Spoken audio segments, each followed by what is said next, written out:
ഇപ്പൊ ഇന്റർവ്യൂ ചെയ്യപ്പെടുന്ന രജീഷയായി എങ്ങനെയുണ്ട് ഈ വളർച്ച? മോശമില്ലാത്തൊരു തോന്നിയാസിയാണ്. വിളിച്ചു വരുത്തി അപമാനിക്കുന്നുണ്ട്. പല പല കാര്യങ്ങൾ പറയുമ്പോഴേ രജീഷ് അങ്ങനെ നിന്ന് തിളയ്ക്കുന്നുണ്ട്. മോനെ കോഴിക്കോടുകാരി വടകര നാട് ഉണ്ണിയാർച്ചന്റെ നാട്ടിൽ നിന്ന് വരുന്ന കുട്ടീന്റെ അടുത്ത് കുറച്ചെങ്കിലും ഉണ്ടാവത്തില്ലേ? കേരളത്തിൽ നിരോധിക്കേണ്ട കുറച്ച് ചോദ്യങ്ങളുണ്ട്. ഒന്ന്, മോഹൻലാലിനെയാണോ മമ്മൂട്ടിനെയാണോ കൂടുതൽ ഇഷ്ടം? അത് പോട്ടെ, അത് ഞാൻ ചോദിക്കുന്നില്ല. ഭയങ്കര ഭംഗിയുള്ള കുട്ടിയൊന്നും അല്ലായിരുന്നു. അല്ല, അയ്യോ, അത് വെച്ച് നോക്കുമ്പോ ഞാനിപ്പോ ലോകസുന്ദരിയാന്ന് പറയാം. അത്രയും മോശമായിരുന്നു ഞാൻ. തുമ്പീവ തുമ്പക്കുടത്തിൻ തുഞ്ചത്തായു ഞാൻ. കീബോർഡ് വേറെ വായിച്ചാലും മതി. ഇതോടുകൂടി ഈ ഷോയെ നിർത്തിയിരിക്കുന്നു.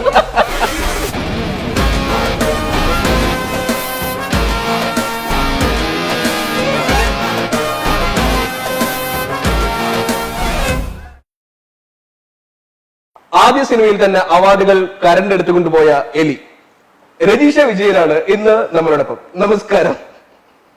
എന്തുവാണ്? നമസ്കാരം. ഇത്ര നല്ലൊരു ഇൻട്രോ ജീവിതത്തിൽ കണ്ടിട്ടില്ല. ആണല്ലേ? അവാർഡ് കരണ്ട് കൊണ്ടുപോയ എലിയില്ലേ? എനിക്ക് തോന്നി ഇത്രയും വലിയ ഇൻട്രോ ഒക്കെ പറഞ്ഞ സമയത്ത് ഇത് ഇത്തിരി കൂടി പോയി, കുറച്ച് വല്ലാണ്ട് കൂടിപ്പോയി. എലിയുമായിട്ട് ബന്ധപ്പെട്ട് എന്ത് പറയാൻ പറ്റുന്ന ആലോചിച്ചപ്പോ എനിക്ക് പെട്ടെന്ന് കിട്ടിയതാണ്. അതെ, ഇപ്പൊ അങ്ങനെയാണ്. പിന്നെ അവാർഡ് കിട്ടിയോണ്ട് ആകെ ഉണ്ടായിരുന്ന ഒരു ഗുണം എന്ന് പറഞ്ഞാൽ ഈ ചാനൽസിലൊക്കെ ഇത് വന്നോണ്ട് ആൾക്കാർക്ക് എന്റെ ശരിക്കുള്ള പേര് രജിഷയാണല്ലേ. രജീഷയുടെ പേരായിരിക്കും ഏറ്റവും കൂടുതൽ ആളുകൾ തെറ്റിച്ച് എഴുതി. രാജീഷ എന്ന് എഴുതി കണ്ടിട്ടുണ്ട്. രജീഷ് വിജയൻ എഴുതിയിട്ടുണ്ട്. നിങ്ങൾ അത് ചിന്തിച്ചു നോക്കും. മെയിലാക്കിയിട്ടുണ്ട് എന്നെ. എന്റെ പേര് കറക്റ്റ് ആയിട്ട് കിട്ടാൻ അത്യാവശ്യം നല്ല ബുദ്ധിമുട്ടുള്ള ഒരു കാര്യം. I enjoy it, you know why. കാരണം ആ പേര് കറക്റ്റ് ആയിട്ട് അവർ പറയുന്ന ദിവസം അറിയാം ദാറ്റ് ഞാൻ എന്തെങ്കിലുമൊക്കെ ഒന്ന് ആയിട്ടുണ്ട്. കുറച്ചൊക്കെ കുറച്ച് ആൾക്കാരൊക്കെ ശരിയായിട്ട് പറഞ്ഞു തുടങ്ങിയില്ല. അല്ലെ എലി എന്ന് മാത്രമേ ഉള്ളായിരുന്നു. സന്തോഷമുള്ള ഒരു കാര്യം, മുമ്പ് ഒരിക്കൽ ഞാൻ രജീഷയെ കണ്ട സമയത്ത് രജീഷ വിനീത് ശ്രീനിവാസൻ, ധ്യാൻ ശ്രീനിവാസൻ, അജു വർഗീസ് എന്നിവരൊക്കെ ഇന്റർവ്യൂ ചെയ്തുകൊണ്ടിരിക്കുന്ന ഒരു രജീഷയായിരുന്നു. ഇപ്പൊ ഇന്റർവ്യൂ ചെയ്യപ്പെടുന്ന ഞാൻ കണ്ടിട്ടുണ്ടായിരുന്നു. ഇപ്പൊ ഇന്റർവ്യൂ ചെയ്യപ്പെടുന്ന രജീഷയായി എങ്ങനെയുണ്ട് ഈ വളർച്ച? വളർച്ചയായിട്ട് കാണുന്നില്ല. ഭയങ്കര ലക്കി ആയിട്ടുള്ള ഒരു കാര്യം എന്ന് പറഞ്ഞാൽ എന്റെ ജീവിതത്തിൽ ഞാൻ ആദ്യമായിട്ട് കണ്ട് ഒന്നും ചെയ്യാട്ടെ, ഞാൻ കുട്ടിയായിരുന്നപ്പോ ഞങ്ങളുടെ ആദ്യത്തെ സെലിബ്രിറ്റി ബിജു മേനോനാണ്.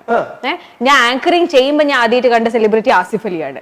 ഞാൻ ഇന്റർവ്യൂ ചെയ്തതിൽ ആദ്യത്തെ വലിയൊരു സൂപ്പർ സ്റ്റാർ എന്ന് പറഞ്ഞാൽ ദിലീപ് ഏട്ടനാണ്. അത് കഴിഞ്ഞിട്ടാണ് വിനീതേട്ടൻ്റെ കൂടെ. സോ ദർ ഇസ് അല്ലേ എന്തോ ഒരു ലൈഫിൽ കാണിക്കുന്ന സങ്കടം എന്ന് പറഞ്ഞ ദുൽഖർ സൽമാനെ നിവിൻ പോളിനൊന്നും ഞാൻ ഇന്റർവ്യൂ ചെയ്തില്ല.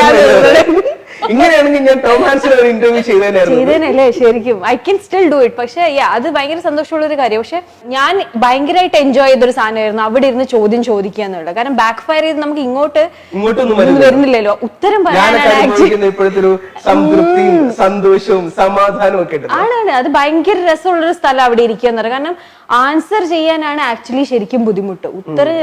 ചോദ്യം ചോദിക്കുക എന്ന് പറഞ്ഞാൽ എനിക്കൊന്ന് കുറച്ചും കൂടി എളുപ്പമുള്ള ഒരു കാര്യമാണ്. എനിക്ക് ഇതുവരെ അറിയില്ലായിരുന്നു മാത്തുക്കുട്ടീന്റെ ശരിക്കുള്ള പേര് അരുൺ മാത്യു ആണെന്ന്. എന്താണ് താങ്കളുടെ ശരിക്കുള്ള പേര്? ശരിക്കും പേര് അരുൺ മാത്യു പറഞ്ഞില്ലേ? ഈ മാത്തുക്കുട്ടി ആവാനുള്ള കാരണം എന്തായിരുന്നു? മാത്തുക്കുട്ടി ആയിപ്പോയതാണ്. ഞാനും ചാടുപിടിക്കാൻ മോശമൊന്നുമല്ല. ഞാൻ കണ്ടു മമ്മൂക്കയുടെ ഇന്റർവ്യൂ. അത് നമുക്ക് പിന്നെ ഒരിക്കൽ സംസാരിക്കാം. ഇപ്പം എലി എന്ന ആ പേരിൽ നിന്നും പുറത്തു വന്ന് ഒരു സിനിമാക്കാരനിൽ എത്തി നിൽക്കുന്നു രജീഷയുടെ ലൈഫ്. എങ്ങനെയുണ്ട്? അത്ഭുതമാണോ? ഞാൻ ഇപ്പോഴും എനിക്ക് ഭയങ്കര ഷോക്കിംഗ് ആയിട്ടുള്ള ഒരു കാര്യം എന്ന് പറഞ്ഞാൽ ചെറുപ്പം മുതലേ എനിക്ക് സിനിമ ഭയങ്കര ഇഷ്ടമായിരുന്നു. പക്ഷെ ഐ വാസ് നോട്ട് ഭയങ്കര ഭംഗിയുള്ള കുട്ടിയൊന്നും. ഞാൻ മറ്റേ സ്കൂളിൽ പോയ അധികാരം ഭയങ്കര ഭംഗിയുള്ള കുട്ടിയൊന്നും അല്ലായിരുന്നു. അല്ല, അയ്യോ, അത് വെച്ച് നോക്കുമ്പോ ഞാനിപ്പോ ലോകസുന്ദരിയാന്ന് പറയാം. അത്രയും മോശമായിരുന്നു ഞാൻ. ഇല്ല, ഒക്കെ ഞാൻ എടുത്ത് വീടിന്റെ ഒരു മറ്റേ മച്ചില്ലേ അതിന്റെ ഉള്ളിൽ കൊണ്ട് പൂട്ടി വെച്ചിട്ടുണ്ട്. ഒരു മനുഷ്യനെ കാണരുതെന്നുള്ള. ഐ വാസ് നോട്ട്, നമ്മൾ പറയില്ല അധികാരം തിരിഞ്ഞു നോക്കാത്ത ഒരു കൈൻഡ് ഓഫ് കുട്ടിയാണ്. സ്കൂളിലെ തിരിവ് എന്ന് പറയുന്ന ഗണത്തിൽപ്പെടുന്നതായിരുന്നു. അതായത് നമ്മള് ആക്റ്റീവ് ആണ്, നമ്മൾ ആ കുട്ടി പഠിക്കും, ആ കുട്ടി ഇതിലൊക്കെ വർക്ക് ചെയ്യും. പക്ഷെ ചിന്തിക്കോ? അതെ, പഠിപ്പിച്ച ആ ഒരു കാറ്റഗറി ആയിരുന്നു. പക്ഷെ അതുകൊണ്ട് തന്നെ ഈ പ്രേമം അങ്ങനത്തെ സാധനങ്ങളൊന്നും സ്കൂളിലധികം പ്രപ്പോസൽസ് അങ്ങനത്തെ സാധനങ്ങളൊന്നും എനിക്ക് ഉണ്ടായിട്ടില്ല. അതുകൊണ്ട് തന്നെ എന്ത് പറ്റും, ഞാൻ കണ്ടു വളർന്ന നായികമാര് എന്ന് പറഞ്ഞാൽ നമ്മൾ എന്താ പറയുക, ശോഭന, മഞ്ജു വാര്യർ, കാവ്യ മാധവൻ അല്ലെ, ഭയങ്കര ഭംഗിയുള്ള ഐശ്വര്യ റായ് വരെ. സോ അങ്ങനത്തെ ആൾക്കാരെ കാണുമ്പോൾ you have this Notion in your head Ki you know ഭയങ്കര ഭംഗിയുള്ള ആൾക്കാർ മാത്രമേ സിനിമയിൽ വരൂ എന്നുള്ള ഒരു സാധനമുണ്ട്. പിന്നെ ചില പെൺകുട്ടികൾക്ക് എന്ന് പറഞ്ഞാൽ നമ്മൾ ഏജ് ആവും തോറും യു ബിക്കം കുറച്ചുകൂടെ നന്നായി വരുന്ന ഒരു ഫാക്ടർ കൂടി. പിന്നെ ഇന്നത്തെ ഗുണം എന്ന് പറഞ്ഞാൽ മലയാള സിനിമയിൽ ഇന്ന് ഒരു ഭംഗിയുള്ള നായികാ സങ്കല്പം ഇല്ല എന്നുള്ളതാണ്. നമുക്ക് ഭംഗിയിലല്ല കാര്യം, നാച്ചുറൽ സാധനം, അതായത് മേക്കപ്പ് പോലും ഇല്ലാണ്ടാണ് നമ്മളിപ്പം അഭിനയിക്കുന്നത്. സോ ആ ഒരു സമയത്ത് വന്നുകൊണ്ടാവാൻ ചിലപ്പോൾ ഞാൻ നായികയായതു എന്നുള്ളതും കൂടെ. അച്ഛൻ മിലിറ്ററിയിലായിരുന്നു, ആർമിയിലായിരുന്നു. അതിന്റെ അച്ചടക്കമൊക്കെ ഉണ്ടായിരുന്നു ചെറുപ്പത്തില്? ഇല്ല, അച്ഛൻ ഭയങ്കര ഡാഡി കൂൾ ആ ഒരു സംഭവമാണ്. അച്ഛന്റെ കാര്യത്തിൽ ഹീസ് വെരി ഡിസിപ്ലിൻ. രാവിലെ എണീക്കണം, അത് മക്കള് ചെയ്തില്ലെങ്കിലും വലിയ കുഴപ്പമൊന്നുമില്ല, എന്റെ മോളല്ലേ എന്നുള്ളൊരു ഞാൻ വിചാരിച്ചു കറക്റ്റ് 7 മണിക്ക് എണീക്കണം, 10 മണിക്ക് ഉറങ്ങണം. കണ്ടിട്ട് തോന്നുന്നുണ്ട് എന്നെ ഈ ഭക്ഷണം കഴിക്കരുത്. ഇല്ല, പക്ക ഫുഡിയാണ്. ആ കാര്യത്തിൽ ഒരു ഇതും ഇല്ലായിരുന്നു. മോളെ നീ ഇഷ്ടമുള്ള കഴിച്ചു. അച്ഛനോ അമ്മയ്ക്കോ ഏറ്റവും വലിയ വിഷമം എന്ന് പറഞ്ഞാൽ ചെറുപ്പത്തിൽ ഞാൻ ഈ സ്കെലിട്ടൻ പോലെയായിരുന്നു. ഇതില്ല, മാസില്ല ബോഡിയിൽ. എന്നിട്ട് അമ്മ ചൂർണവും അങ്ങനത്തെ സാധനമൊക്കെ കലക്കി തരുമായിരുന്നു. എനിക്കിപ്പോഴും ഉണ്ട് ഒരു കഞ്ഞിയുണ്ട്, അതിൽ തുമ്പപ്പൂ ഒക്കെ ഇട്ട് ഒരു കൊഴുത്തൊരു സാധനം. ഉച്ചങ്ങി വരുമ്പോഴെ കുടിക്കുന്നു പറഞ്ഞിട്ട് എനിക്കൊന്നും അതിന്റെ എഫക്റ്റ് ഒക്കെ ഇപ്പോഴാണ് വരുന്നതെന്ന് എനിക്ക് സംശയമുണ്ട്. ഈ കേശഭാരമൊക്കെ അങ്ങനെ ഉണ്ടായതാണോ? കേശഭാരം, മുടി, കാർക്കൂന്തൽ ജനറ്റിക്കാ. ഒന്നും ചെയ്യാറില്ല മുടിയിൽ. അതുകൂടി ഞാൻ മനസ്സിലാക്കിയ ഒരു കാര്യം എന്ന് പറഞ്ഞാൽ, മുടി നിലനിന്ന് പോകണമെങ്കിൽ ഈ പറയുന്ന ഹീറ്റ് ട്രീറ്റ്മെന്റ്സ്, ഈ കെമിക്കൽസ് ഇല്ലേ, കുറെ സ്പ്രേ സാധനങ്ങളൊക്കെ നമ്മൾ ഷൂട്ട് ചെയ്യുമ്പോൾ ചില സമയത്ത് അത് ഭയങ്കര അത്യാവശ്യമായിട്ട് ചെയ്യേണ്ടി വരും. എന്നാലും എന്നെ കൊണ്ട് പറ്റുന്ന മാക്സിമം ഉപയോഗിക്കാൻ. അപ്പൊ രജിഷ ഇപ്പം വരുമ്പോ ആൾക്കാർ അവള് തന്നെ സ്പ്രേ ഒന്നും സമ്മതിക്കത്തില്ല എന്നറിയാം. പക്ഷെ ഇറ്റ് വർക്ക്സ്, അത് ഹെൽപ്പ് ചെയ്യും, മുടി കൊഴിഞ്ഞു പോയില്ല. പിന്നെ ഇതെങ്ങനെ വിഗൊന്നും വെക്കേണ്ടി വരില്ല. ആരും അറിയുന്നില്ലല്ലോ ഈശ്വര സത്യാവസ്ഥ. വേണ്ട, എന്നിട്ട് അതായിരിക്കും അടുത്ത വിവാദം. മാത്തുക്കുട്ടീനെ രജിഷ പിടിച്ചു.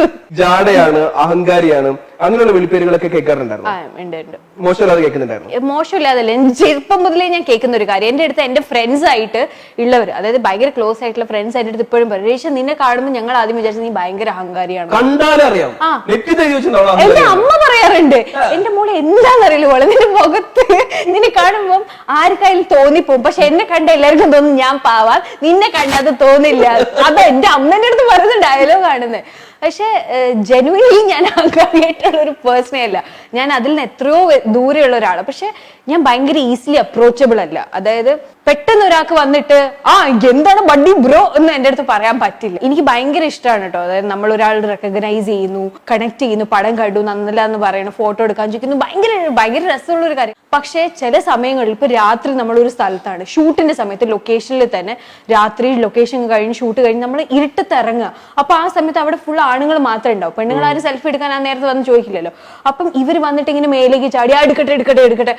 ഒരു ദിവസം എനിക്ക് ഷൂട്ട് കഴിഞ്ഞ് പോകുന്ന സമയത്ത് ഇരുട്ട്, ലൈറ്റ്സ് ഒക്കെ ഓഫ് ചെയ്ത് ഞാൻ കയറി, എന്റെ അമ്മ മുന്നിലുണ്ട്, ഞാനുണ്ട്, 2 അസോസിയേറ്റ് ഡയറക്ടേഴ്സും, ഞാൻ നടന്നു പോവുക. അപ്പം എനിക്കിങ്ങനെ കേക്കട്ടോ സെൽഫി. ആ ഇരുട്ടത്ത് സെൽഫി എടുത്താ വരുമോ? അപ്പൊ ഞാൻ എടുത്തില്ല. ഞാൻ കാറ് കയറി, ഞാൻ ഡോർ അടയ്ക്കുമ്പോ ഒരു ചെക്കൻ, ഒരു 12th അങ്ങനത്തെ ഒരു ചെറിയ ഒരു കുട്ടി, അവൻ വന്നിട്ട് ഡോറിന് ഒരു അറ്റ അടി. അവളുടെ അമ്മൂമ്മയുടെ മറ്റത് മറിച്ചതെന്ന് പറഞ്ഞാൽ തെറി വിളിച്ചങ്ങ് പോയി. സോ ദേ ബിലീവ് നമ്മൾ മറ്റേ ഈ പ്രതിമ പോലെ റോട്ടിൽ വെച്ചിരിക്കാതെ എപ്പോ വേണമെങ്കിലും എടുക്കാന്നുള്ള ഒരു സാധനം. എടുക്കുന്നതിന് ഒരു ബുദ്ധിമുട്ടും ഉണ്ടായിട്ടില്ല. നമുക്ക് നമ്മളൊരു ഫിസിക്കൽ കംഫർട്ടും കൂടെ ശരിയാവണല്ലോ. പിന്നെ എന്റെ അമ്മൂമ്മനെ തെറി വിളിച്ചപ്പോ ഞാൻ കാറിൽ ഞാൻ നിർത്തി, ഞാൻ തിരിച്ചു വിളിച്ചു, നീ എന്താ എന്റെ അടുത്ത് പറയുന്നത് ചോദിച്ചു. അപ്പൊ വിഷയം മാറ്റി. ഞാൻ അങ്ങനെയൊന്നും പറഞ്ഞു. He thought I didn't here it, ഞാൻ കേട്ടിട്ടില്ല എന്നാ തോന്നി. അപ്പൊ പിന്നെ ആൾക്കാരും ഉണ്ടല്ലോ, ഒന്നും പറയാൻ പറ്റില്ല. ഭാഗ്യത്തിന് അവിടെ പോലീസൊക്കെ ഉണ്ടായിരുന്നു. അതല്ല ചേച്ചി, ഞാൻ അങ്ങനെയല്ല പറഞ്ഞത്, സോറി എന്നൊക്കെ പറഞ്ഞു. പിന്നെ ഇതിലിപ്പോ ഏറ്റവും രസമുള്ള ഒരു കാര്യം എന്താണെന്ന് വെച്ചാൽ, നമുക്ക് അതെന്തിനാ കൊടുത്ത് വെറുതെ ഐപാഡ് ആണെന്ന് കാണിക്കാൻ വേണ്ടി അല്ലേ? എടാ ഷോഫ് പ്യൂർ ഡാഡ. നിങ്ങളത് കട്ട് ചെയ്യാറിയാം.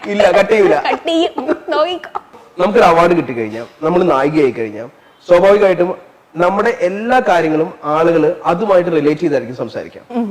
നമ്മൾ വെറുതെ ഒരു സ്ഥലത്ത് ഒരു ചെറിയ ബഹളം ഉണ്ടാക്കി കഴിഞ്ഞാൽ അവർക്ക് മറ്റേ അവാർഡ് കിട്ടിയ പിന്നെ ഫുൾ ഷോ അല്ലേ? ഭയങ്കര ഭാഗ്യമുള്ള ഒരു കാര്യമാണ് ആദ്യത്തെ സിനിമയിൽ തന്നെ അവാർഡ് കിട്ടുക എന്നുള്ളത്. I actually feel lucky. ഭയങ്കര സന്തോഷം തരുന്ന ഒരു കാര്യം. കാരണം ഞാൻ ലൈഫിൽ അത്ര നല്ലൊരു സിറ്റുവേഷനിലായിരുന്നപ്പോഴല്ല എന്നെ അവാർഡ് അനൗൺസ് ചെയ്തത്. ആൻഡ് അവാർഡിനെ നമ്മൾ തലയിൽ കയറ്റാൻ നോക്കി അവിടെ വീട്ടിലിരിക്കലേ ഉണ്ടാവുള്ളൂ. 2-3 അങ്ങനത്തെ പാരലൽ സിനിമയും ചെയ്ത് നമുക്ക് വീട്ടിലിരിക്കാം. അല്ലെങ്കിൽ എന്ത് ചെയ്യുക, പേടിച്ചിട്ട് അയ്യോ ഇപ്പൊ നല്ലൊരു പേരുണ്ട്, ഇനി വേറെ എന്തെങ്കിലും ചെയ്തിട്ട്, അതായത് വേറൊരു മോശം സിനിമ ചെയ്ത് ആ പേര് കളയേണ്ടെന്നാണ് വീട്ടിൽ പോയിരിക്കുക. റിസ്ക് എടുത്ത് മിസ്റ്റേക്സ് ചെയ്ത് മുന്നോട്ട് പോകുന്ന ഒരാൾക്ക് മാത്രമേ ഒരു ആർട്ടിസ്റ്റ് ആയിട്ട് വളരാൻ പറ്റുള്ളൂ. ഞാൻ ചെയ്ത ആദ്യത്തെ സിനിമ, എന്റെ കരിയർ ഷിഫ്റ്റ്, ഒരുപാട് പേര് സപ്പോർട്ട് ചെയ്തു, ഒരുപാട് പേര് സപ്പോർട്ട് ചെയ്യാണ്ട് ഞാൻ എടുത്ത എന്റെ ഡിസിഷൻ, അത് ശരിയായിരുന്നു എന്ന് എനിക്ക് വഴികാട്ടി തരുന്ന ഒരു സിഗ്നൽ ആയിട്ട് മാത്രമേ ഞാനിപ്പോ അവാർഡിന് കണ്ടിട്ടുള്ളൂ. ഞാൻ 18 വയസ്സുള്ള ഒരു കുട്ടിയല്ല ഭയങ്കര ഇമ്മച്യൂർ ആയിട്ട് ഇത് കുട്ടി ട്രോഫി ട്രോഫി ട്രോഫി എന്ന് പറഞ്ഞാൽ നടക്കാൻ. ഞാൻ അത്യാവശ്യം കുറച്ചൊക്കെ വിവരം വെച്ച് കുറച്ചൊക്കെ മെച്യൂർ ആയിട്ടുള്ള ഒരു കുട്ടി തോന്നണം. അതാണ് ഡീസന്റ് ആവട്ടെ. ആദ്യം മുതൽക്കേ പണ്ട് മുതൽക്കേ രജീഷ് ഇങ്ങനെ പൊട്ടിത്തെറിച്ച് സംസാരിക്കുന്ന, ഭയങ്കര ബഹളം വെച്ച് നടക്കുന്ന. ഞാൻ ചെറുപ്പത്തില് അമ്മ പറയും ഈ വീട്ടിൽ ഇങ്ങനെ ഒരു കുട്ടി ഉണ്ട് എന്ന് അറിയില്ലായിരുന്നു. അതായത് ഭയങ്കര സൈലന്റ് ആയിട്ടുള്ള ഒരാളായിരുന്നു. പിന്നെ ഈ പ്രശ്നം അതെ, എനിക്ക് തോന്നുന്നു ഇത് ഇളകിയത് ഈ ഞാന് സ്കൂളൊക്കെ പോയി തുടങ്ങി, പിന്നെ ആയിരിക്കാം എന്തോ എവിടെയോ സംഭവിച്ചു, എന്താണെന്ന് എനിക്കറിയില്ല. പക്ഷെ വീട്ടിൽ ഞാൻ ഭയങ്കര സൈലന്റ്. ഇപ്പോഴും ഞാൻ അധികം, എനിക്ക് ഒരു സ്ഥലത്ത് മാത്രമേ എനർജി എടുക്കാൻ പറ്റുള്ളൂ. ഇപ്പം വീട്ടിൽ ഞാൻ ഭയങ്കരമായിട്ട് എനർജറ്റിക് ആവുകയാണെ, ഞാൻ പുറത്ത് പോകുമ്പോൾ ഞാൻ ഭയങ്കര സൈലന്റ് ആയിരിക്കും. ഇതിപ്പോ ഫുൾ ടൈം പടകം പൊട്ടുന്ന പോലെ പുട്ടപ്പെന്ന് പറഞ്ഞ് നിൽക്കില്ല. എനിക്ക് എന്റേതായ കാം ഫേസ് ഉണ്ട്, എനിക്ക് എന്റേതായ ഈ ഒരു ഫേസ് ഭയങ്കര ഇഷ്ടമാണ്. എനിക്ക് ഞാൻ ഈ അലോണില്ലേ, ലോൺലിനെസ് അല്ല കേട്ടോ, ഒറ്റപ്പെടലല്ല. ഒറ്റയ്ക്കിരുന്ന് ഞാൻ എന്നെ കുറിച്ച്, എന്റെ ചിന്തകളെ കുറിച്ച്, അല്ലെങ്കിൽ വെറുതെ കിടന്ന് ഉറങ്ങാനൊക്കെ ഒരുപാട് ഇഷ്ടപ്പെടുന്ന ഒരാളാണ്. സ്വപ്നം കാണാൻ ഭയങ്കര ഇഷ്ടം. വളരെ നല്ലോണം അറിയുന്ന ഒരാളാണ്. അതൊക്കെ മനസ്സിലാക്കാൻ സമയമായി, മാത്തുക്കുട്ടി പ്രായമായി വരികയല്ലേ. ജീവിതത്തിൽ എന്ത് ചെറിയ സംഭവങ്ങൾ ഉണ്ടെങ്കിലും ഇപ്പൊ വലുതായിട്ട് ആഘോഷിക്കപ്പെടുകയാണ്. അത് ശരിക്കും ക്യാരി ചെയ്യാൻ പറ്റുന്നുണ്ടോ? ദൈവം സഹായിച്ചിട്ടുള്ള ഗുണം എന്ന് പറഞ്ഞാൽ ഈ 2 വർഷത്തെ ആങ്കറിങ് എക്സ്പീരിയൻസ് ആണ്. കാരണം പിന്നെ ജേർണലിസ്റ്റ് ആണ് പഠിച്ചത്. അപ്പൊ പഠിക്കുന്ന സമയത്ത് ഞാൻ കാണുന്നുണ്ട് ഇവരൊക്കെ എന്തൊക്കെയാ ഗോ ത്രൂ ചെയ്യുന്നത്. അതായത് സിനിമ ഇൻഡസ്ട്രിയിലുള്ള ആക്ടേഴ്സ് ആണെങ്കിലും ആക്ട്രസസ് ആണെങ്കിലും ഇവർക്ക് വരുന്ന പ്രശ്നങ്ങളൊക്കെ നമ്മൾ കേൾക്കുന്നുണ്ട്. അതിന്റെ സത്യാവസ്ഥ എന്താണ്, മീഡിയ എന്താ റിപ്പോർട്ട് ചെയ്യുന്നത്, ജനങ്ങൾ എന്താ വിശ്വസിക്കുന്നത് ഞാൻ കാണുന്നുണ്ട്. അപ്പൊ എനിക്കറിയാം, ഇതിൽ കാല് വെക്കുമ്പോഴേ എനിക്കറിയാം ഇങ്ങനത്തെ പലതും വരും. അഭിനയം മാത്രമല്ല, എനിക്ക് ബിഹൈൻഡ് ദ ക്യാമറ ഈക്വലി ഇഷ്ടമാണ്. Though I have not done anything. Directed by Rajisha Vijayan. Oh, I wish it would happen someday. എനിക്ക് അങ്ങനെ, അപ്പൊ അത് ആഗ്രഹിക്കുന്നവർ പിന്നെ ഞാൻ ഫുൾ ടൈം സെറ്റിൽ, ഞാൻ ക്യാരവാനിലൊന്നും ആണ് അത് ആവാൻ ആഗ്രഹിക്കുന്നത്. ഞാൻ ക്യാരവാന്റെ ഉള്ളിലോ അല്ലെങ്കിൽ റൂമിന്റെ ഉള്ളിലോ ആയിരിക്കില്ല. ഞാൻ ആയിരൊക്കെ ചുറ്റുവട്ടത്ത് അവർക്ക് അരോചകമായി തോന്നാത്തടുത്തോളം കാലം ആ ഏരിയയിലൊക്കെ ഞാൻ ഇങ്ങനെ ചുറ്റിപ്പെറുക്കി ഇങ്ങനെ ഉണ്ടാവും. അടുത്തിടയ്ക്ക് രജീഷ പറഞ്ഞതിൽ ഭയങ്കര ശ്രദ്ധിക്കപ്പെട്ടൊരു പ്രസ്താവന ഞാൻ കണ്ടതിൽ വെച്ച് ഏറ്റവും സുന്ദരനായ ഒരാളാണ് വിനായകൻ. താൻ ഇത് കേട്ടോ? എനിക്ക് പറഞ്ഞു, ഞാൻ ഇങ്ങനെ പറഞ്ഞതാണോ കേട്ടത്? ഞാനിത് വായിച്ചതല്ലേ. So that is what I am saying. Journalism എന്ന് പറഞ്ഞ സാധനം 3 വർഷം ഇരുന്ന് പഠിച്ച ആളാണ് ഞാൻ. ആ പഠിച്ചതിൽ എനിക്ക് ഇപ്പോഴും ഓർമ്മയുണ്ട്, എന്റെ ഫസ്റ്റ് ലെസൺ എന്ന് പറഞ്ഞാൽ എത്തിക്സ് ഓഫ് ജേർണലിസം എന്നായിരുന്നു എന്റെ ഫസ്റ്റ് ക്ലാസ് കേട്ടോ. അതിൽ ഫസ്റ്റ് ലൈൻ എന്ന് പറഞ്ഞാൽ 2-3 പോയിന്റ്സ് ഉണ്ടാവുമല്ലോ നമുക്ക് എത്തിക്സിൽ. എന്താ ആദ്യത്തെ പോയിന്റ് എന്ന് പറഞ്ഞാൽ never ever intrude into someone's personal life as long as they are not inviting you in. അതായത് അവര് പറയാത്തടത്തോളം കാലം കുത്തി ചൊറിഞ്ഞ് ഒരാളടുത്ത് ഒരു കാര്യം ചോദിക്കരുത്. Let them have there personal life എന്നാണ്. രണ്ടാമത്തെ കാര്യം എന്ന് പറഞ്ഞാൽ പറഞ്ഞ കാര്യത്തിന് ഒത്തന്റിസിറ്റി ഉണ്ടാവണം. നിങ്ങൾക്ക് നിങ്ങൾ എഴുതിയത് സപ്പോർട്ട് ചെയ്യാനുള്ള ക്ലെയിം ഉണ്ടാവണം. അതിനുള്ള പ്രൂഫോ ഒരാൾ പറഞ്ഞ കാര്യം എന്തെങ്കിലും ഒന്നും ഉണ്ടാകും. എഴുതുന്നത് അവരുടെ വാചകം അവർ എഴുതിയ കോട്ടിൽ വേണം എഴുതാൻ. അല്ലാണ്ട് നിങ്ങൾക്ക് തോന്നുന്നത് പോലെ ആക്റ്റീവ് പാസീവ് ആക്കി എഴുതാൻ പാടില്ല. ഇതൊക്കെയാണ് പഠിച്ചത്. ഇതൊന്നും എവിടെയും ഫോളോ ചെയ്യുന്നത് ഞാൻ ഇതുവരെ കണ്ടിട്ടില്ല. ഞാനും ജേർണലിസം പഠിച്ചിട്ടുണ്ട്. നമ്മൾ ഈ പഠിച്ചു കഴിഞ്ഞിട്ട് ഇറങ്ങുന്ന സമയത്ത് ഡയറക്ടർ ഏറ്റവും ആദ്യം പറയുന്ന കാര്യം ഇനി പഠിച്ചതൊക്കെ മറന്നേക്കോ, ഇതൊന്നും അല്ല റേറ്റിംഗ് എന്നുള്ള ഒരു കാര്യം. പക്ഷെ മാത്തുക്കുട്ടി ഞാൻ ഇങ്ങനെ ഒരു സംഭവം പറഞ്ഞിട്ടുണ്ടായിരുന്നു. പറഞ്ഞത് പക്ഷെ ഇതല്ല. എന്താന്ന് വെച്ചാൽ ഒരു ഇവന്റ് ഞാനുണ്ട്, വിനായകൻ ചേട്ടനുണ്ട്, സ്റ്റേറ്റ് അവാർഡ് കിട്ടിയ ആൾക്കാരൊക്കെ ആദരിക്കുന്ന ഒരു ചടങ്ങ്. അവിടെ ചെന്നപ്പം എല്ലാവരും വിനായകൻ ചേട്ടനെ കുറിച്ച് തന്നെയാണ് സംസാരിക്കുന്നത് ഫോർ ഓബ്വിയസ് റീസൺസ്. അപ്പം വിനായകൻ ചേട്ടനെ കുറിച്ച് പറയുന്നു. പക്ഷെ പറയുമ്പം അഡ്രസ് ചെയ്യുന്ന രീതി എന്ന് പറഞ്ഞാൽ കറുത്ത മുത്ത്, സൗന്ദര്യത്തിലല്ല കാര്യം, അങ്ങനെ ഇങ്ങനെ. അതായത് പുള്ളിക്കാരൻ ഭയങ്കര ടാലന്റഡ് ആണ്, but don't look at this point of view. അപ്പൊ ഇത് പറഞ്ഞു കഴിഞ്ഞപ്പോ വിനായകൻ ചേട്ടൻ എന്റെ അടുത്ത് ചോദിച്ചു, എന്താടി എനിക്ക് സൗന്ദര്യം ഇല്ലേ എന്ന് പുള്ളി തമാശക്ക് എന്റെ അടുത്ത് ചോദിച്ചതാ. പക്ഷെ അത് എനിക്ക് അങ്ങ് കൊണ്ടു. കാരണം ഞാൻ ഭയങ്കര ഫെയർ ആയിട്ടുള്ള ഒരു പേഴ്സൺ അല്ല. ഞാൻ വെളുത്ത് മറ്റേ എന്താ പറയുക, അല്ല ഗോതമ്പും പാലും കൂടെ അരച്ചിട്ടുള്ള നിറം അല്ല എന്റേത്. അപ്പം ആൻഡ് ഹീസ് എക്സ്ട്രീംലി ടാലന്റഡ് കേട്ടോ. വിനായകൻ ചേട്ടൻ കുറച്ച് കാലമായിട്ട് ഞാൻ നോട്ടീസ് ചെയ്യുന്ന ഒരു പേഴ്സണാണ്. അദ്ദേഹം കുറച്ചൊരു എക്സെൻട്രിക് പേഴ്സണാലിറ്റിയാണ്, ശ്രദ്ധിച്ചിട്ടില്ലേ? ചെറിയൊരു ഡിഫറെന്റ് ആണ് പുള്ളി. പക്ഷെ അതേത് ലോകത്ത് എവിടെ പോയാലും, ഒരു അവാർഡ് ഷോയ്ക്ക് പോയാലും, ഞാൻ ഐഫയ്ക്ക് പോയപ്പോൾ പുള്ളിനെ കണ്ട് സ്റ്റേജ് കയറിയിട്ട് ആ മനുഷ്യൻ അതാണ്. ഒരു സ്ഥലത്ത് പോയിട്ട് ഇവിടെ നിൽക്കുമ്പോൾ ഞാൻ ഇങ്ങനെ, അവിടെ നിൽക്കുമ്പോൾ ഞാൻ ഇങ്ങനെയാന്നുള്ള ഒരു ഡിഫറൻസ് അദ്ദേഹത്തിനില്ല. അപ്പം ഞാൻ പറഞ്ഞു, ഞാൻ കണ്ട പുരുഷന്മാരിൽ ഈ വൺ ഓഫ് ദി എടുത്ത് പറയുന്ന പറഞ്ഞാൽ ലോകത്തിലെ ഏറ്റവും സുന്ദരൻ എന്നല്ല, കണ്ട സുന്ദരന്മാരിൽ ഒരാളാണ് വിനായകൻ ചേട്ടൻ. ഫസ്റ്റ് ക്ലാരിഫിക്കേഷൻ അതാണ് ഞാൻ പറഞ്ഞത്. And I said why, because I believe, എന്റെ ബിലീഫാണ്, അതായത് ഒരാളുടെ സൗന്ദര്യം എന്ന് പറഞ്ഞാൽ തൊലിയുടെ ക്രീമിലല്ല, അതായത് ഏത് കളറാണ് സ്കിൻ എന്നുള്ളതിലല്ല, അദ്ദേഹത്തിന്റെ പേഴ്സണാലിറ്റിയിലാണ്. ആൻഡ് വിനായകൻ ചേട്ടൻ അത് വിട്ട് ഇതുവരെ കളിച്ചിട്ടില്ല. എവിടെ പോയാലും ഹി മെയിൻറ്റെയിൻസ് ഇറ്റ്, വെദർ ഈ sitting, whether is eating, whether is talking, അത് അദ്ദേഹം മെയിൻറ്റെയിൻ ചെയ്യുന്നുണ്ട്. ആ ഒരു കാര്യം എന്നെ ഭയങ്കരമായിട്ട് അട്രാക്ട് ചെയ്യുന്ന ഒരു കാര്യം. അത് വെച്ച് നോക്കുമ്പോൾ അദ്ദേഹം, പിന്നെ ഞാൻ പറഞ്ഞു ഇതിൽ നമ്മൾ അളക്കേണ്ട ആവശ്യമില്ല, അന്നാണ് കഷ്ടകാലത്തിന് ഞാൻ പറഞ്ഞത് മറ്റേ ആഡ് ചെയ്യില്ല അത് ഇതെന്നൊക്കെ.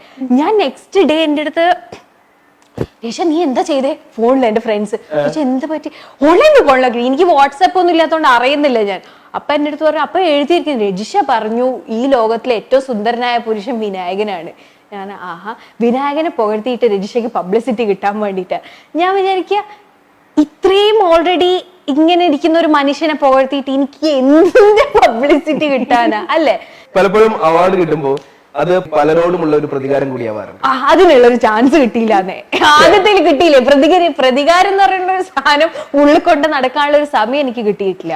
ഞാൻ ഒരു സ്റ്റുഡിയോയിൽ വെച്ചിട്ടാണ് ഇത് കാണുന്നത്, എല്ലാവരും കൈകൊട്ടുന്നുണ്ട്. കാരണം വിനായകൻ ചേട്ടൻ അനൗൺസ് ചെയ്തതിന്റെ കൈകൊട്ടലാണ് കണ്ടിന്യൂ ആവുന്നത്. ഞാൻ നോക്കുമ്പോ അച്ഛനും അമ്മ അനിയത്തി ഇങ്ങനെ ഇരിക്കുക, അത് മറ്റേ ആരോ മരിച്ചു എന്നൊക്കെ ഒരാൾ വിളിച്ചു പറഞ്ഞുള്ള റിയാക്ഷൻ. എന്നിട്ട് അച്ഛൻ എന്നെ അമ്മ എന്നോട് നിനക്ക് തന്നെയാണോ അമ്മ, എന്നിട്ട് പോകുമ്പോ കാറിലൊക്കെ മോളെ മാറിപ്പോയതൊന്നും അല്ലല്ലോ, അത്രേ ഉള്ളൂ. രജിഷയ്ക്ക് വാട്സപ്പും ഫേസ്ബുക്കും ഇമാതിരി പരിപാടികളുമായിട്ട് യാതൊരു ബന്ധവുമില്ല. ഫേസ്ബുക്കിൽ ഒരു പ്രൊഫൈൽ ഉണ്ട്, ഞാൻ പറഞ്ഞില്ലേ 7 സ്കൂളിലാണ് പഠിച്ചത്, കോളേജ് അവിടെയായിരുന്നു, ഡൽഹിയിലായിരുന്നു. അപ്പൊ ഫ്രണ്ട്സ് ഒക്കെ ആയിട്ട് അവര് എന്താ പറയുക കല്യാണം കഴിച്ചോ, കുട്ടിയായോ, ജീവിച്ചിരിപ്പുണ്ടോ, മരിച്ചോ എന്നൊക്കെ അറിയാൻ വേണ്ടിട്ട് ഒരു പ്രൊഫൈൽ അവിടെ ഉണ്ട്.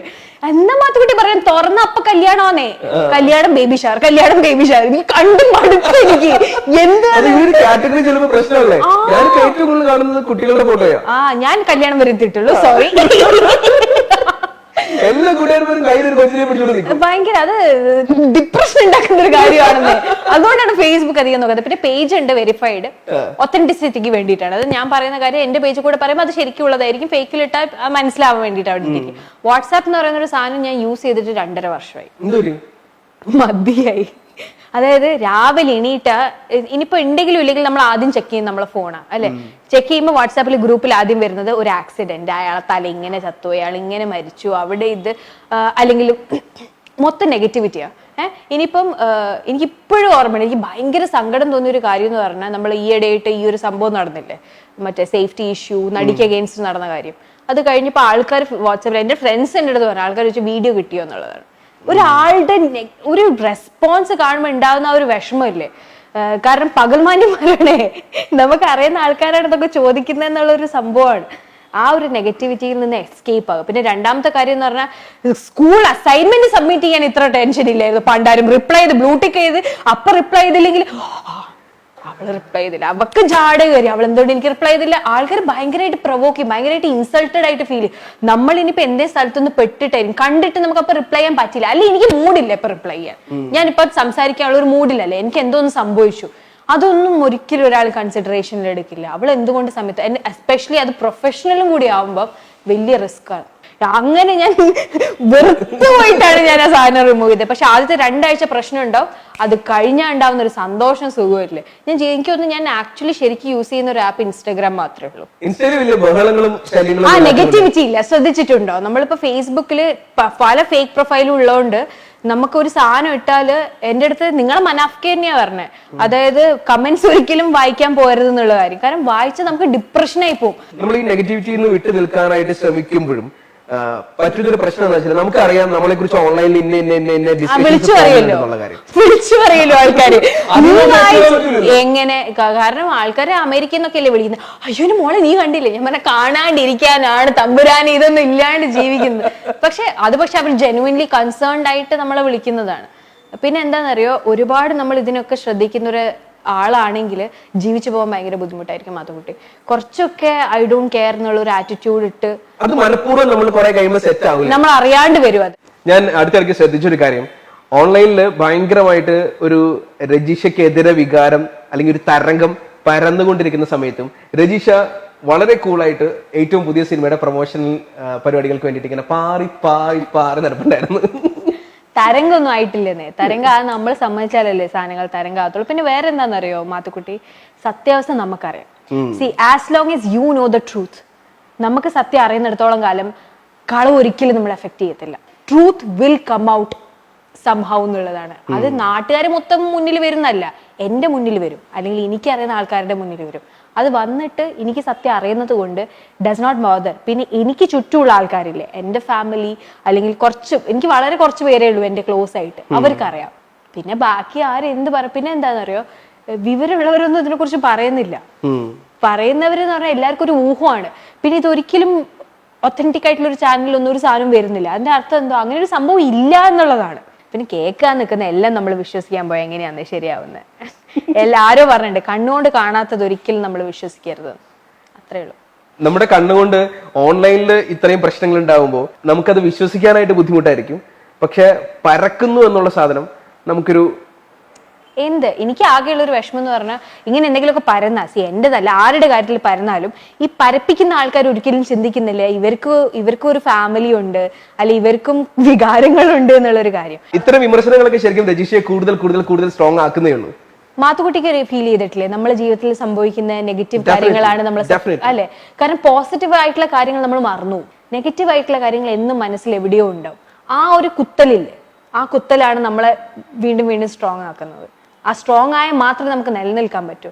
ഭയങ്കര എളുപ്പമാണ് ഈ മണ്ണിലങ്ങ് ഒലിച്ചങ്ങ് പോവാൻ. അവിടെ നിലനിൽക്കുക എന്ന് പറഞ്ഞാൽ ആ വേരിന് കട്ടി വേണം. വേരിന് കട്ടി ഉണ്ടാകുന്നത് ഇങ്ങനത്തെ കാര്യങ്ങളിലൂടെ. ഇപ്പൊ രജിഷ അടിവേരിലും കൂടുതൽ കൂടുതൽ സ്ട്രോങ്സ്റ്റ് ആയിക്കൊണ്ടിരിക്കുകയാണ്. പക്ഷെ ഇനി സ്ട്രോങ് ആക്കരുത്, രജിഷനെ സ്ട്രോങ് ആക്കട്ടെ വേര് എന്ന് പറഞ്ഞ് നമുക്ക് കുറെ ന്യൂസ് അങ്ങ് ഇറക്കാന്ന് വിചാരിച്ച് അങ്ങനെ എന്നെ സഹായിക്കരുത്. അങ്ങനെ ഒരു പ്രതിസന്ധി ഘട്ടമൊക്കെ വരുന്ന സമയത്ത് എങ്ങനെയാണ് ഈ പാരന്റ്സിന്റെ മാത്രം പിന്തുണയാണോ അതിനൊപ്പം? ഫ്രണ്ട്സ് ഉണ്ട്, എനിക്ക് നല്ല കുറെ ഫ്രണ്ട്സ് ഉണ്ട്. അതിപ്പോ ഇൻഡസ്ട്രിയിലാണെങ്കിലും പുറത്താണെങ്കിലും എനിക്ക് വിളിച്ചിട്ട് ഓക്കെ രജിഷ ഇങ്ങനെ ചെയ്താൽ മതി എന്ന് എൻ്റെ അടുത്ത് പറയാൻ ഞാൻ ഫ്രീഡം കൊടുത്തിരിക്കുന്ന കുറെ ആൾക്കാരുണ്ട്. So they help. പിന്നെ ഞാൻ പറഞ്ഞില്ലേ, ബീങ് അലോൺ ഹെൽപ്സ്. ഒറ്റയ്ക്ക് ഇരുന്ന് സ്വന്തം ചിന്തകളെ, കാരണം ഞാൻ സ്പോണ്ടേനിയസ്ലി റിയാക്ട് ചെയ്യാൻ പാടില്ല എന്ന് വിശ്വസിക്കുന്ന ഒരാളാണ്. ഒരു സാധനം കിട്ടി എടുക്കട എടുക്കട വണ്ടി വിട്ടോ എന്ന് പറയുന്ന ആളല്ലേ. നമ്മളെ ചുറ്റുമുള്ള നെഗറ്റിവിറ്റിയെ അങ്ങ് മറന്നല്ലേ മാത്തുക്കുട്ടി. ജീവിതം ഭയങ്കര ബ്യൂട്ടിഫുൾ ആണ് ആ പോസിറ്റീവ് ലൈറ്റില്. കാരണം ഇടയ്ക്ക് വലിയ പ്രശ്നങ്ങൾ ഉണ്ടാകുമ്പോൾ നമുക്ക് തോന്നി എന്തിനായി ലൈഫ്, മടുത്ത് അങ്ങ് പോയേക്കാം. തോന്നിയിട്ടുണ്ടോ? പിന്നെ ആർക്കാ തോന്നാത്ത? നമുക്ക് തന്നെ തോന്നില്ല why am I living here, എനിക്ക് വേറൊരു ജീവിതം ആയിരുന്നെങ്കിൽ. മോശമല്ലാത്ത സ്വപ്നജീവിയാണല്ലേ? അത്യാവശ്യം വലിയ ഞാൻ ഉറങ്ങും തന്നെ സ്വപ്നം കാണാൻ വേണ്ടിട്ടാ. സ്വപ്നങ്ങൾ സ്വർഗകുമാരികളാണ്. പിന്നെ സ്വർഗകുമാരന്മാരാണ് എനിക്ക്. അത്യാവശ്യം പാട്ടൊക്കെ പാടിയിട്ട് നമ്മളെ പ്ലേസ് ചെയ്തിട്ട് സ്വപ്നം കണ്ട് നടക്കാറുണ്ട്. എന്റെ ജീവിതത്തിലെ ഏറ്റവും വലിയ റിഗ്രറ്റ് എന്ന് പറഞ്ഞാൽ എനിക്ക് പാട്ട് പാടാൻ പറ്റില്ല എന്നുള്ളതാണ്. മ്യൂസിക് എനിക്ക് മ്യൂസിക് ആയിട്ട് റിലേറ്റഡ് ആയിട്ടുള്ള ആൾക്കാരെ കാണുമ്പോൾ എന്റെ മനസ്സിൽ വരുന്ന വികാരം എന്താണെന്നറിയോ? നല്ല അസൽ പെണ്ണിന് വരുന്ന കുശുമ്പ്. ശരിക്കും എനിക്ക് പണ്ടാരം അതാണ് എന്റെ അല്ലെ. ഐ അപ്രീഷിയേറ്റ്, വാവ് നല്ലോണം പാടുന്നുണ്ടെന്നൊക്കെ തോന്നിയെങ്കിൽ ഉള്ളില് എന്റെ ഒരു സൈഡ് ഇങ്ങനെ പണ്ടാരം പാടുന്നുണ്ടില്ല, എനിക്ക് പറ്റുന്നില്ലല്ലോ എന്നാൽ എനിക്ക് അത് ആകെ തോന്നിയിട്ടില്ല. പാട്ട് പാടുന്ന ആൾക്കാരുടെ അടുത്ത് മാത്രമേ ഉള്ളൂ. കാരണം എന്നെ കൊണ്ട് പറ്റില്ല. ഞാൻ ശ്രമിക്കുന്നുണ്ട്. ഞാൻ വിനീതായിട്ടൻ ഇങ്ങനെ നിന്നിട്ടുണ്ട് എന്റെ മുന്നേ. എന്റെ കണ്ടിട്ടില്ലേ? ഒരു സിനിമക്കാരൻ എന്ന സിനിമയുടെ പാക്കപ്പ് പാട്ടിക്ക് രജിഷ വിജയന്റെ വക ഒരു ഗംഭീര പെർഫോമൻസ് ഉണ്ടായിരുന്നു വിനീത് ശ്രീനിവാസന്റെ മുൻപിൽ വെച്ചിട്ട്. പുള്ളി ഇറങ്ങിപ്പോയി. അതോടുകൂടി എന്റെ അടുത്ത് പറഞ്ഞു പാടിയൊക്കെ നമുക്ക്. അയ്യോ ഭയങ്കര രജിഷ വിജയന്റെ പാട്ട്. എന്റെ അമ്മ എന്റെ അടുത്ത് പറയാറുണ്ട്, എന്റെ മോളെ എനിക്ക് ഇതിന് ആകെ പറയാനുള്ള ഒരു കാര്യം, എന്തിനാ മോളെ നീ പാടുന്നേ, ഭയങ്കര മോശം. അതായത് അമ്മയ്ക്ക് വിഷമമാണ് ഞാൻ പാടുന്നത്, അത്രയ്ക്ക് മോശമാണല്ലോ, എന്തിനാ മോളെ പേര് നശിപ്പിക്കാൻ, ഇറ്റ്സ് ദാറ്റ് ബാഡ് എന്ന് വെച്ചാൽ ഞാൻ മാക്സിമം ട്രൈ ചെയ്യട്ടോ നന്നാക്കി പാടാൻ.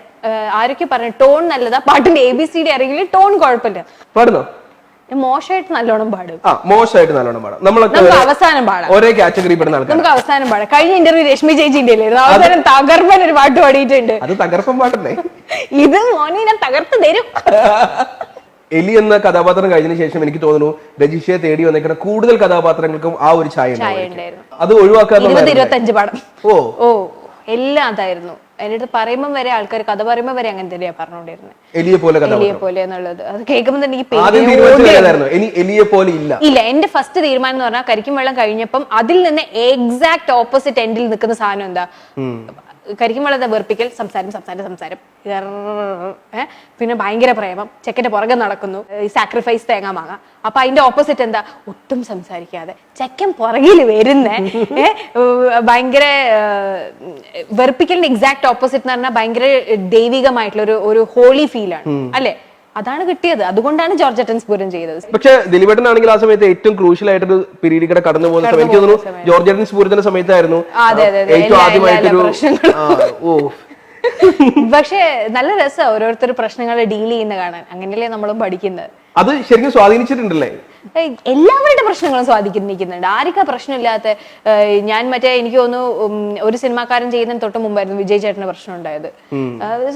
ഞാൻ ഇൻഡസ്ട്രിയിൽ എന്നാ ന്യൂസ് വരാത്ത മാത്തുക്കുട്ടി ശേഷം രജിഷ വിജയുടെ എല്ലാ സിനിമകളും ഓരോരോ അനുഭവങ്ങളായിരുന്നു. അവനവന്റെ ജീവിതത്തെ കുറിച്ച് കുറച്ചും കൂടി നല്ല കാഴ്ചപ്പാടുകൾ ഉണ്ടാക്കാനുള്ള എല്ലാ അനുഭവം.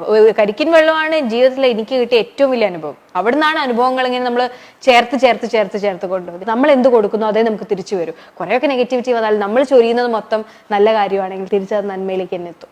നമ്മളെ വിമർശിക്കുന്നവരോട്, നമ്മളെ കുറ്റം പറയുന്നവരോട് അവരവരുടെ ജോലിയല്ലേ ചെയ്യുന്നുള്ളൂ മാത്തുക്കുട്ടി. ഡെയിലി അവർക്കും വേണം ഒരു ഹോട്ട് ന്യൂസ് വേണ്ടേ? ഏതൊരു ഓൺലൈൻ മീഡിയ മാത്രമാണ് ഇതിന്റെ പ്രധാനപ്പെട്ട കാരണം? അതോ ഓൺലൈൻ മീഡിയക്ക് പുറത്തുള്ള മനുഷ്യർ അന്വേഷിക്കാൻ പോയിട്ടേ ഇല്ല? എനിക്ക് അറിയേണ്ടത് ആരാ ചെയ്തതെന്ന്. കാരണം അറിഞ്ഞാൽ ചിലപ്പോൾ നമുക്ക് അവരോടൊരു ദേഷ്യം ഉണ്ടാവും. എനിക്ക് അങ്ങനെ ഒരു ഫീലിംഗേ വേണ്ട. അത് തുടങ്ങിയ ആരാണേലും എന്താ കുറെ പേരെ ഷെയർ ചെയ്തില്ലേ അല്ലെ? ഞാൻ വിശ്വസിക്കാതെ ഉണ്ടാക്കുന്നതിനേക്കാളും കുറ്റക്കാർ അത് പകരുന്ന ആൾക്കാരാണ്. As long as I am happy, I M alive, let them live. എനിക്ക് അവരെന്ത് ചെയ്താലും എന്റെ ചുറ്റും ഒരു ഷീൽഡ് ഉണ്ട്, ഒരു പോസിറ്റിവിറ്റി, ഹാപ്പിനെസ് എന്ന് വെച്ചിട്ട് എനിക്ക് സങ്കടം ഇല്ലാന്നോ ഞാൻ വിഷമിക്കുന്നില്ല എന്നൊന്നുമല്ല. ഓഫ് കോഴ്സ് ഉണ്ടാവും. പക്ഷെ ആ ഷീൽഡിന്റെ ഉള്ളിലേക്ക് നമ്മൾ ഒന്നിനെയും കയറാൻ സമ്മതിച്ചില്ലെങ്കിൽ ഹാപ്പിനെസ് ആണ്. Life is totally good. കീഴടങ്ങാൻ എനിക്ക് മനസ്സില്ല. ഒരിക്കലും ഞാൻ കീഴടങ്ങില്ല. ഞാൻ ഭയങ്കരമായിട്ട്, കാരണം ഞാൻ പറഞ്ഞില്ലേ Mathukutty, it's not easy to stay at a place, especially for a woman. ഇത് ഭയങ്കര എളുപ്പമുള്ള ഒരു സ്ഥലമല്ല ഞാനിപ്പോ നിൽക്കുന്ന ഒരു സ്ഥലം എന്ന് പറഞ്ഞാൽ. ഭയങ്കര എളുപ്പമാണ് ആ ഫ്ലോയിൽ അങ്ങ് ഒലിച്ചു പോവാൻ. ഇവിടെ നിൽക്കാൻ വന്നവളാണ് ഞാനിവിടെ നിന്നിട്ടേ പോവുള്ളൂ. അതിപ്പോ ആരെന്തൊക്കെ ഇടിച്ച് അമർത്തിയാലും സത്യം എന്താന്ന് എനിക്ക് അറിയുന്നിടത്തോളം കാലം വേറെ ഒന്നും എന്നെ എഫക്ട് ചെയ്യാൻ പോകുന്നില്ല എന്നുള്ളതാണ്. And I'm here to stay and I'm here to do good films and good work. ഒരു അപാര പോരാട്ട വീരം പ്രകടിപ്പിക്കുന്നുണ്ട് രജിഷ വിജയൻ. അപ്പന്റെ കയ്യിൽ നിന്ന് കിട്ടിയ ക്രോമസോമിന്റെ ഗുണമാണോ? അല്ല, എനിക്ക് തോന്നുന്നു we are all very strong. I think females are very strong. Mentally നമ്മൾ ഭയങ്കര സ്ട്രോങ് ആയിട്ടുള്ള ആൾക്കാരാണ്. അത് ഓരോരോ പ്രശ്നം വരുമ്പോൾ മാത്രമേ അത് പുറത്തോട്ട് വരുന്നുള്ളൂ. ആ ഒരു എനർജി പുറത്തേക്ക് വന്നു കഴിഞ്ഞാൽ, നമുക്കത് കിട്ടിക്കഴിഞ്ഞാൽ പിന്നെ it won't go inside again. അത് പുറത്ത് തന്നെ ഉണ്ടാവും. അതിങ്ങനെ പ്രതിഫലിച്ചുകൊണ്ടിരിക്കും. ആ പ്രതിഫലനാണ് ഇപ്പൊ കണ്ടുകൊണ്ടിരിക്കുന്നത്. പല പല കാര്യങ്ങൾ പറയുമ്പോഴേ രജിസ്റ്റർ അങ്ങനെ നിന്ന് തിളക്കുന്നുണ്ട്. മോനെ കോഴിക്കോടുകാരി വടകര നാട് ഉണ്ണിയാർച്ചന്റെ നാട്ടിൽ നിന്ന് വരുന്ന കുട്ടീന്റെ അടുത്ത് കുറച്ചെങ്കിലും ഉണ്ടാവത്തില്ലേ? ദയവായി എന്നോട് തൽക്കാലത്തേക്കെങ്കിലും എന്നാണ് കല്യാണം കഴിക്കുന്നത്, അങ്ങനെ പ്ലാൻ ഉണ്ടോ, അങ്ങനെയുള്ള ചോദ്യങ്ങൾ ഒഴിവാക്കുക. അത് എന്റെ പേഴ്സണൽ ലൈഫ് അല്ലേ. ചിലപ്പോൾ ഞാൻ 40ാമത്തെ വയസ്സിലാണ് കെട്ടുന്നെങ്കിലോ. കാരണം എന്തിനാ കെട്ടിയിട്ട് റിഗ്രറ്റ് ചെയ്യുന്നത് എന്റെ മാത്തുക്കുട്ടി?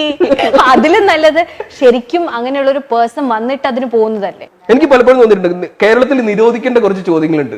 ഒന്ന്, മോഹൻലാലിനെയാണോ മമ്മൂട്ടിനെയാണോ കൂടുതൽ ഇഷ്ടം? രണ്ടാമത് ചോദ്യം, മിനി ശ്രീനിവാസനുമായിട്ടുള്ള അനുഭവം എന്തായിരുന്നു? ആക്ടർ വിനീത് ശ്രീനിവാസനെയാണോ ഡയറക്ടർ വിനീത് ശ്രീനിവാസനെ കൂടുതൽ? ഡിലീറ്റ്. നെക്സ്റ്റ്, കല്യാണം എപ്പോഴാ എന്റെ പൊന്നും മോളെ?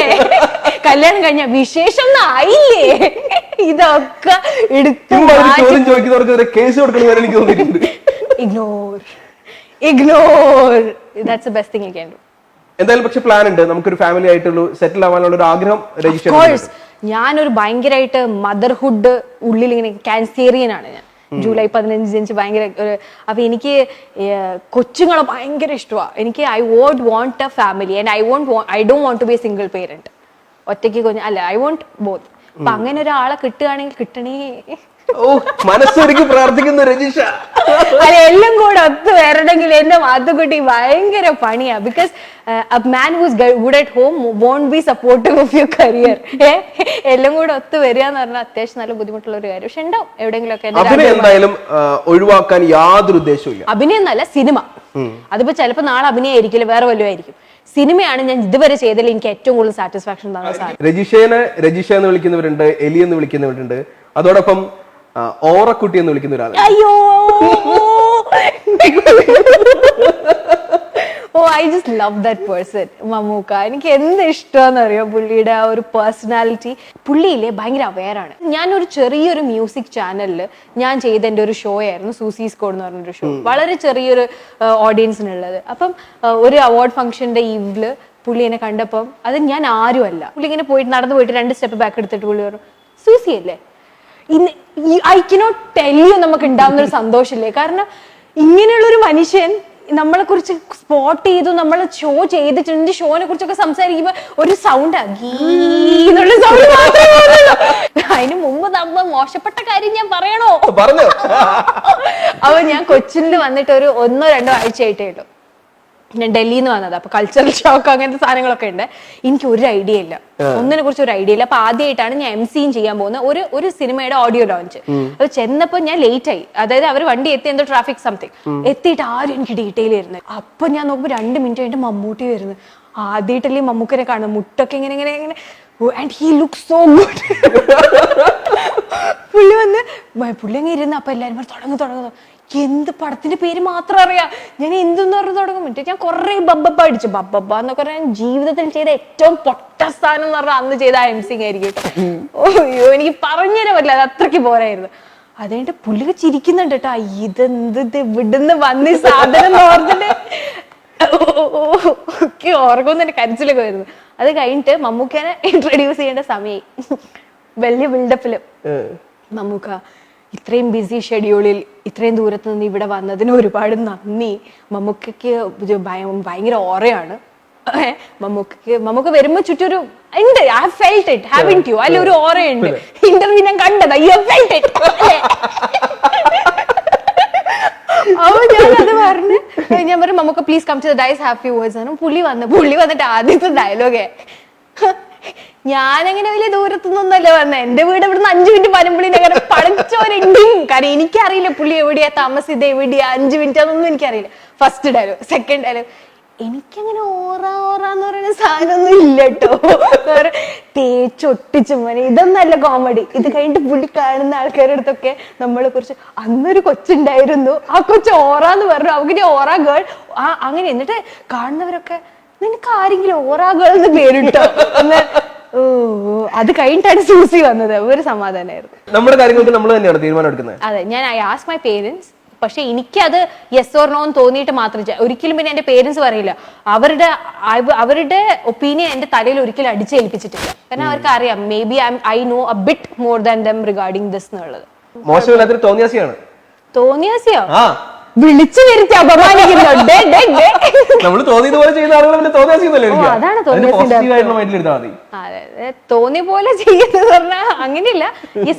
I like to know opinions of others. പക്ഷെ അവസാനത്തെ കോൾ എന്റേതായിരിക്കും, അത് എന്റെ ജീവിതമാണ്. ഓഫ് കോഴ്സ് എന്റെ ആയിരിക്കും. ഇതിന്റെ പൂർണ്ണമായിട്ടുള്ള ഉത്തരവാദിത്വം ഞാൻ ഏറ്റെടുക്കുന്നു. അതായിരിക്കണമല്ലോ. എന്നാൽ മാത്രമേ എനിക്ക് ജീവിതത്തിൽ ഒരിക്കലും ഞാൻ റിഗ്രറ്റ് ചെയ്യാണ്ടിരിക്കൂ. ഞാൻ ചെയ്യുന്ന എല്ലാ കാര്യങ്ങളും എല്ലാ ഡിസിഷനും എന്റെ കാരണം കൊണ്ട് നടന്നതാണെന്നുള്ളെങ്കിൽ ഞാൻ ആരും പഴി ചാരാനും നിൽക്കുന്നില്ല. എനിക്ക് ചാരണ്ട. എന്റെ ജീവിതം എന്റെ ഉത്തരവാദിത്തം, ഞാൻ ജീവിക്കുന്നു. കാരണം ഞാനിപ്പോ 10 വയസ്സുള്ള ഒരു കുട്ടിയല്ല. എത്ര വയസ്സുണ്ട് അത് പറയില്ല, പറയണോ? I am very proud of it. I M 25.